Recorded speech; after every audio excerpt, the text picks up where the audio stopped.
Hi నమస్తే welcome to Myra Media. నేను మీ కేవీఆర్. పల్నాడు పర్యటనకు సంబంధించి వైఎస్ జగన్మోహన్ రెడ్డి ఇక తాడేపల్లి నుంచి బయలుదేరుతా ఉన్న సీన్ ఇది. అడుగడుగున ఆంక్షలు విధిస్తూ నిన్న రాత్రి మిడ్ నైట్ నుంచే ఇక ఎవరెవరైతే యాక్టివ్గా ఉంటారో ఆ కార్యకర్తలందరి మీద బైండ్ ఓవర్ కేసులు, హౌస్ అరెస్టులు, గృహ నిర్బంధాలు ఈ తీరున పోలీస్ యంత్రాంగం మొత్తం ఊడిగం చేస్తూ ఉందన్నమాట ప్రభుత్వానికి. ఒకసారి ఆ విజువల్ చూసిన తర్వాత మనం డీటెయిల్గా మాట్లాడుకుందాం. ఇంకో కటౌట్లు కడితే కూడా ఏమంటారు కళ్ళల్లో నిప్పులు పోసుకుంటా ఉన్నారు అనమాట. ట్రాక్టర్లో తీసుకొచ్చి కటౌట్లు కడతా ఉంటే పోలీస్ యంత్రాంగం అడ్డుకునే ప్రయత్నం చేస్తూ ఉంది. ఎవ్వరు ఇళ్లలోంచి బయటికి పోయలేదు. బయట నుంచి ఈ సత్తెనపల్లికి, ఆ రెంటపాలనికి వచ్చే దారులన్నీ కూడా మొత్తం 20-25కు పైగా చెక్ పోస్టులు పెట్టి ఇదిగో ఇట్లా నిర్బంధం అంట. మొత్తం సత్తెనపల్లి టౌను, ఆ రెంటపాలెం వెళ్ళే దారులన్నింటిలో కూడా కిరాణం షాపుల దగ్గర నుంచి అన్నీ మూసేసారు. ఇక బస్సులను కూడా తగ్గించి ఆఖరికి పిల్లలు స్కూళ్ళకు పోనివ్వకుండా ఇదిగో ఇట్లాంటి నిర్బంధాలు. ఇదిగో రోడ్లన్నీ ఎంత నిర్మానుష్యంగా ఉన్నాయో కనిపిస్తూ ఉంది కదా. ఎవరిని అంటే ఇంకా చీమ కూడా చిటుక్కుమనకుండా అంత భారీ భద్రతా ఏర్పాట్లు చేస్తూ ఉన్నారు అనమాట.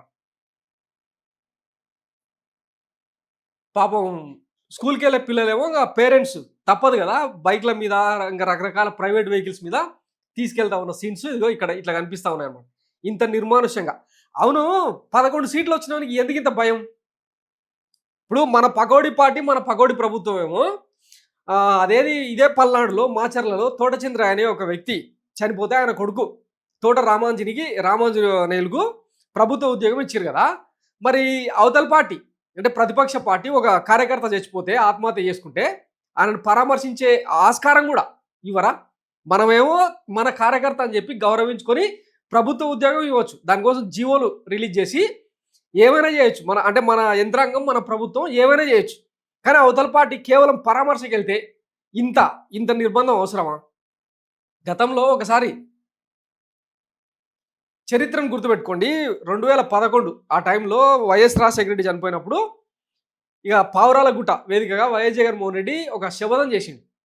తన తండ్రి మరణాన్ని తట్టుకోలేక గుండె పగిలిపోయి చనిపోయిన బాధితులందరినీ పేరు పేరున ఇంటికి వచ్చి ఓదార్పు యాత్ర చేస్తానని చెప్తే కాంగ్రెస్ హైకమాండ్, నాటి సోనియా గాంధీ, కాంగ్రెస్ సుప్రీం సోనియా గాంధీ, తర్వాత మన ఈ పకోడీ పార్టీ అందరు కలిసి ఎట్లా నిర్బంధం విధించి 16 నెలల పాటు జైల్లో పెట్టి ఈడీ కేసులు, సిబిఐ కేసులు ఇవన్నీ ఎదుర్కొని ఇంకా బయటకు వచ్చి ఎంత ప్రయోజనం సృష్టించిందో తెలిసింది కదా.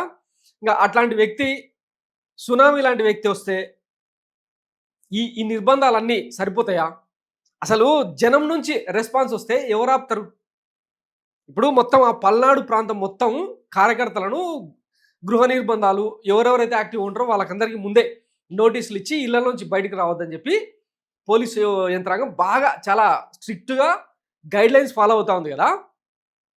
మరి మన తొక్కలో పార్టీ ఒక వ్యక్తి చనిపోయిందని చెప్పి ఆయన కొడుకుకు ఉద్యోగం ఇస్తే దీని మీద యువత అంతా రోడ్డెక్కి నిరసనలు చేస్తే దాని మీద ఈ రోజు వరకు మనం మాట్లాడాలి. ఇదే అనమాట ఆంధ్రప్రదేశ్లో ప్రభుత్వ కుట్రనీతి. గతంలో ఒకసారి మనం ఆలోచిస్తే యువగలం పాదయాత్ర ఇంచుమించు 3,500 పైచిలకు కిలోమీటర్లు మన చిన్నబాబు గారు నడిచారు కదా. మరి ఇట్లనే అన్ని చోట్ల నిర్బంధాలు పెట్టి ఉంటే మన పరిస్థితి ఏడుండేది. సో ఇంకా పర్యటన స్టార్ట్ అయిన తర్వాత ఏం జరుగుతుంది, జనం ఏమనుకుంటున్నారు, అసలు వైఎస్ జగన్మోహన్ రెడ్డిని చూసేందుకు 11 సీట్లు వచ్చినండి చూసేందుకు ఎట్లా పడతారు అన్నది మళ్ళా కంటిన్యూ చేద్దాం. Thanks for watching Myra Media. నేను మీ కేవీఆర్. Thank you.